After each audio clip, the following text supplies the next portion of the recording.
Bom, falar um pouquinho hoje da Infolabor, eu vou dar um ênfase um pouquinho mais sobre o mercado externo de serviços, que é um dos tópicos que a gente vem trabalhando aí nos últimos 2 anos praticamente. O foco maior da Infolabor está sendo na importação e exportação de serviços. Na verdade, hoje é um foco de mercado, hoje a demanda está sendo muito grande nesse assunto, então a gente resolveu abordar um pouquinho ele para vocês. Hoje a nossa balança comercial de serviços, ela é bem desfavorável. Hoje a gente importa o dobro praticamente do que a gente exporta.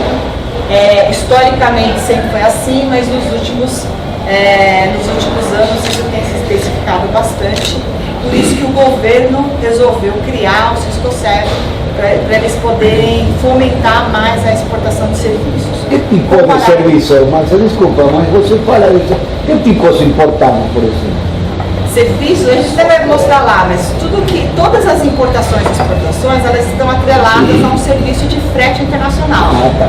Um serviço de inspeção de carga lá fora, um serviço de comissão de representação comercial lá fora. Você quer exportar o teu produto, você contrata uma pesquisa lá fora, um representante comercial lá fora. Os serviços de licença de uso de software, por exemplo, softwares da Adaptive Planning são todos importados. Marcas e patentes, que também é um assunto que cresceu bastante nos últimos anos. Esse é um deles, licença de uso de software, pesquisa, serviços de auditoria externa, auditoria de contábil, auditoria fiscal, os engenheiros da Petrobras que vão para fora, esses estão nos topos dos nossos rankings de exportação. Por conta desse cenário, o Brasil hoje, ele está em exportação, ele é o 31º do ranking de exportações de serviços, e de importação ele está em 17º lugar. Ou seja, a participação do Brasil é ínfima perante o potencial que ele tem, e a participação dos outros mercados, a participação do Brasil é muito pequena. Por isso que o governo está querendo incentivar as exportações, e ele vem aí desde 2012 trabalhando em sistemas, informatizando uma série de coisas para eles poderem fomentar a exportação. Hoje os principais serviços, que eu mais ou menos já tinha falado, hoje os principais serviços que a gente importa, serviços gerenciais de consultoria, serviços profissionais, técnicos, aí vem agrônomos, engenheiros, eles entram nessa categoria, serviços auxiliares, serviços financeiros, são os fomentos mercantis, serviço de transporte aquaviário de cargas, esses estão atrelados às nossas exportações, e serviços de manutenção e reparação. Os serviços mais importados é arrendamento mercantil, serviço de transporte aquaviário de cargas, que são os fretes marítimos, licenciamento de direito de autor, que são as licenças de uso de software, marcas e patentes, etc. Viagens e operações de turismo e serviço de transporte aéreo de cargas. Eu destaquei aqui os em vermelho, que são, na verdade, o expertise que a gente tem. Como a gente veio da área de logística, a gente acabou se especializando na parte de consultoria de logística e serviços voltados para a logística internacional. E vocês podem ver que são serviços que hoje estão nos rankings, tanto de importação quanto de exportação. Ou seja, qualquer produto que se importa, que se exporta, está atrelado a um serviço de frete internacional, seja aéreo, marítimo, rodoviário ou ferroviário. Esse importado e exportado, na verdade, é o mesmo, né? Você importa, você faz também o inverso, né? Você também exporta. Você, ali no caso, licenciamento de direito de autor, você também pode licenciar, você também, né? Sim. Não, a gente trabalha com os registros de serviços. Então a gente regulariza esses registros dentro do sistema do governo. Eu não faço registro de marcas e patentes. Não, assim, no caso que você está falando de serviços importados, mas também você faz o exportado igual, né? Faz, todos eles você faz. Aqui está listado só os 5 principais serviços que o Brasil exporta e que o Brasil importa.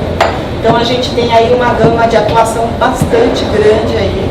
A ideia foi mostrar para vocês os tipos de serviços, para vocês terem ideia de que a gente fala de exportação. Hoje, 50% do mercado mundial de serviços é realizado dentro de acordos globais e regionais.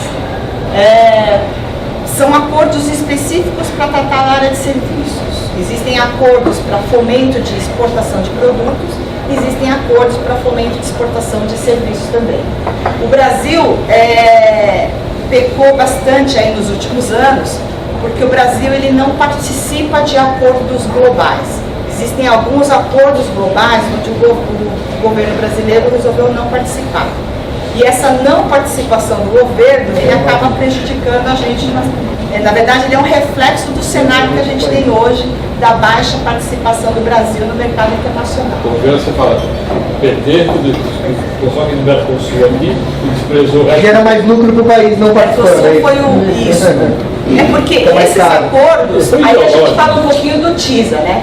O TISA ele foi criado para fomentar a exportação de serviços, na verdade o comércio de serviços internacionais. O Brasil não faz parte do TISA e o TISA é responsável por 70%. Daqueles 50% ali, 70% ele é fomentado pelo TISA. O TISA é como se fosse o Mercosul da vida. Ele existe em alguns mecanismos de fomento, redução de carga tributária, benefícios para você entrar no mercado de terceiros, no mercado exterior. Então o TISA ele tem essa finalidade. E o TISA participa de 70% dessa movimentação total. E o Brasil não faz parte do TISA. A última informação que a gente tem ainda desse ano, que o Brasil estava estudando aderir ao TISA, mas ainda é um estudo, todo mundo já mostra, já está estatisticamente comprovado que a entrada do Brasil nesse acordo global, ele iria ajudar bastante a gente também, mas não é muito o foco do Brasil. Hoje também um cenário que a gente vê bastante forte, isso estatisticamente comprovado, é que a indústria manufatureira, ela tem uma pequena participação da mão de obra de serviços. Estatisticamente nos outros países a gente percebe que quem tem a mão de obra focada mais em serviços, você tem uma produtividade melhor da indústria. Quando a gente fala focar em serviços, tecnologia, investir em tecnologia, investir em licença, investir em software. Esses são os tipos de serviços de consultoria, de licenças, uma série de outros serviços que eles acabam refletindo na sua produtividade da indústria. Então hoje a gente tem uma gama muito grande de mão de obra na indústria, mas com uma pequena produtividade perante ao resto do mundo. Então mais um motivo para que o Brasil invista em serviços, tanto nos locais aqui, quanto nos internacionais, para fomentar a exportação. Hoje, o grande problema do Brasil, que ele torna ele não competitivo nos serviços, é a nossa carga tributária de mão de obra. É um dos maiores do mundo, isso acaba prejudicando de uma forma geral. E o que é o Siscosserv? Você pegar todos esses registros que são feitos, todos esses processos, essas negociações que são feitas de serviços com o domiciliado lá fora e trazer para registrar eles no sistema do governo. O governo precisa dessas informações para gerar dados estatísticos para ele poder criar mecanismos de fomento. A legislação foi criada em 2012 e de lá para cá, em 2014 e 2015, eles criaram alguns mecanismos de fomento que foram linhas de crédito. Como sempre, o Brasil vai lá, cria algumas linhas de crédito para o camarada se endividar, mas para poder ir para o mercado lá fora. Enquanto na nossa visão correta seria dar alguns incentivos de redução de carga tributária, isso é óbvio. Mas do jeito que está, a ideia é uma... Mas não acontece, não tem nenhum benefício. Não tem, por enquanto não tem. Ou uma taxa menor, existem alguns acordos que ele está tentando fazer com países do Egito, Índia, Marrocos, que são acordos bilaterais. Aí ele faz esses acordos bilaterais, e aí ele divulga no mercado dos acordos, etc, mas que são países que para nós, em termos de consumo, são poucos representativos, infelizmente. Esse é o nosso cenário, graças ao nosso governo aí nos últimos anos. Aí. Então hoje, todo domiciliado no Brasil que tem algum negócio com domiciliado no exterior, ele precisa registrar essas operações no Siscosserv.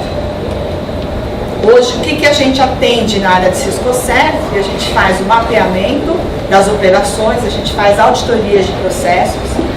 Hoje, por trás desse sistema está o Ministério da Indústria e do Comércio e está a Receita Receita Federal vive de quê? Vive de tributos. Então, um dos parceiros do Siscoserv, obviamente, está interessado em tributação. Então, essa auditoria que a gente faz nos processos não é simplesmente para nós registrar no Siscoserv, não é simplesmente pegar o documento e registrar no Siscoserv. A gente tem a preocupação de saber se aqueles registros estão devidamente lastreados. Se existem operações que geram tributos, que tenham reflexos na área tributária e fiscal, a gente faz essa auditoria por trás antes de processar o registro.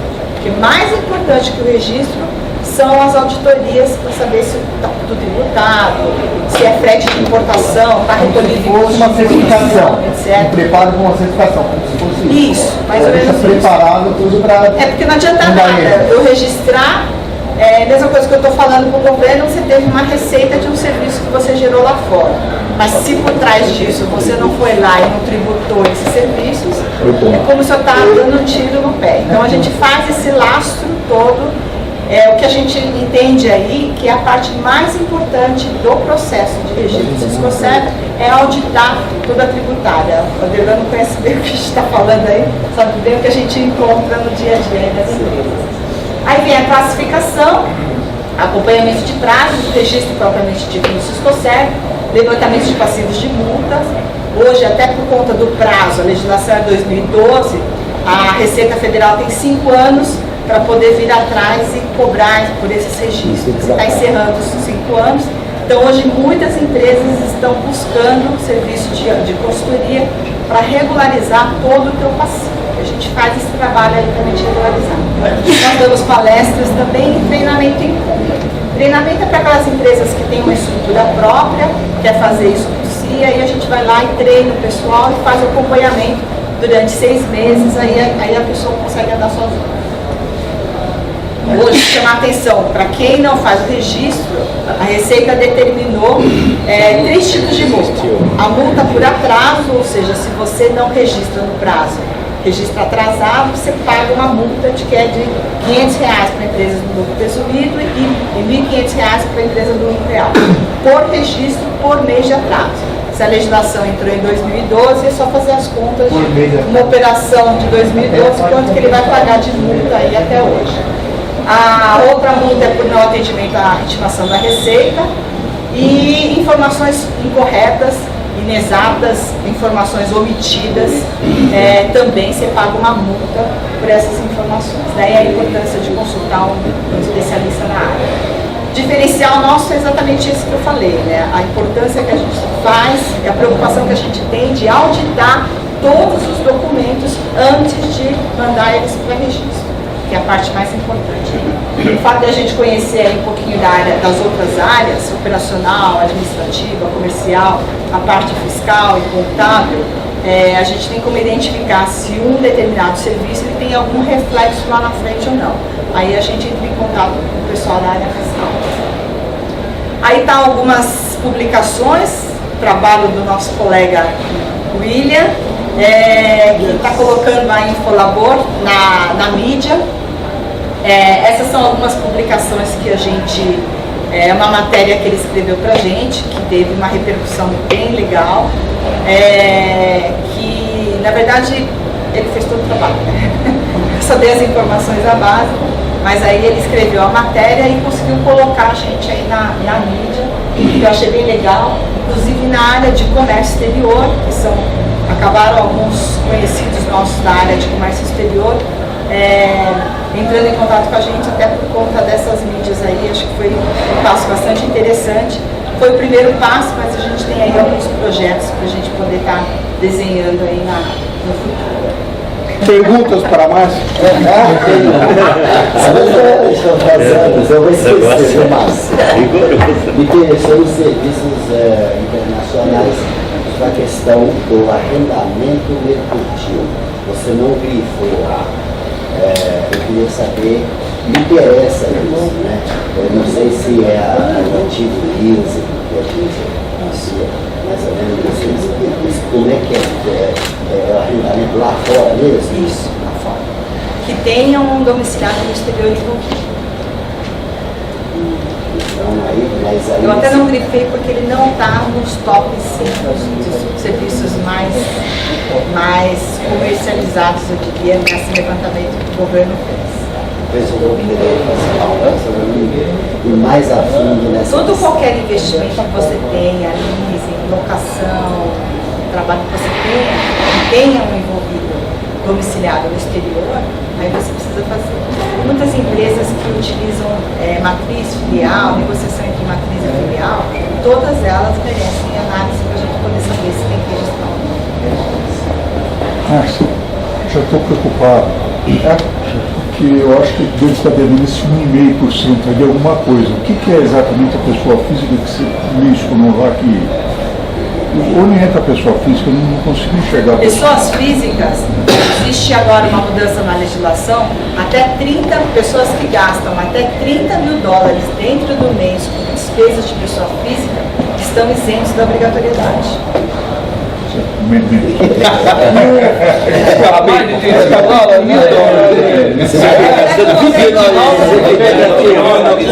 29.500. O governo, na verdade, quando ele implantou o sistema, ele não colocou esse limite.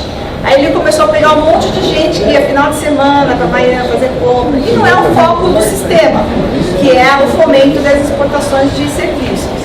Aí ele pegou e definiu um limite para poder isentar as pessoas físicas de fazerem esses registros. O detalhe é o que é despesa de pessoa física e o que é despesa de pessoa jurídica. Um diretor que vai para fora a serviço da empresa, por exemplo, ele se hospeda, compra de passagem, hospedagem de hotel, é despesa de pessoa física, não é de jurídica. Muita gente acaba considerando isso, mesmo que a empresa esteja pagando. Ele é uma despesa de pessoa física, porque vale o contrato de prestação de serviços. O valor está em nome de pessoa física, o hotel está em nome de pessoa física. Então são despesas de pessoa física que na hora da gente lastrear, a gente vincula essa despesa ao CNPJ da empresa. Mas ela é despesa de pessoa física. Um diretor, um presidente que voa 3, 4 vezes de executiva, acabou. Porque fica em hotel. Uma só não Mas ele pode comprar pela empresa. Pode comprar pela empresa, em nome da empresa. A obrigatoriedade do registro ela independe do pagamento. Então você contratou o serviço, independe se você pagou ou não pagou, você tem a obrigatoriedade de registrar. Eu acho que o pessoal não tem ideia. Pega o papelzinho aí. Serviços. E se comprar um carro, comprar uma máquina, muda? Comprar carro é uma importação de bens. Então, de bens, a importação, o registro das importações de bens está atrelado ao Siscomex e não ao Siscocel. Só que o frete que você paga para trazer esse bem para o Brasil, esse é serviço. Aí vai para o Siscocel. Então, são dois sistemas. Dois sistemas. O que o Siscomex está para produtos, o Siscocel está para serviços. Pessoas físicas que podem utilizar os Siscomex comprando no exterior, né? Mas, Márcio, nesse exemplo que o Haroldo deu de importação de carro, ele só vai ter que se preocupar com isso se ele fizer a importação, né? Se ele comprar um carro importado da Toyota aqui, quando você compra aqui, você está nacionalizado. Então você está comprando um produto importado nacionalizado. Então quem nacionalizou é a concessionária, quem quer que importou, ela já fez todo o processo de A partir de qual momento vale a pena a importação para uma empresa, não? Depende muito do produto, depende muito do valor. Existem alguns produtos que têm restrição, têm necessidade de registros prévios. Mas na questão de frete, eu acho, né? Não só na questão de frete, mas existem muitos. O Brasil ele impõe uma série de barreiras para você importar. Determinados produtos eles são protegidos pelo mercado nacional.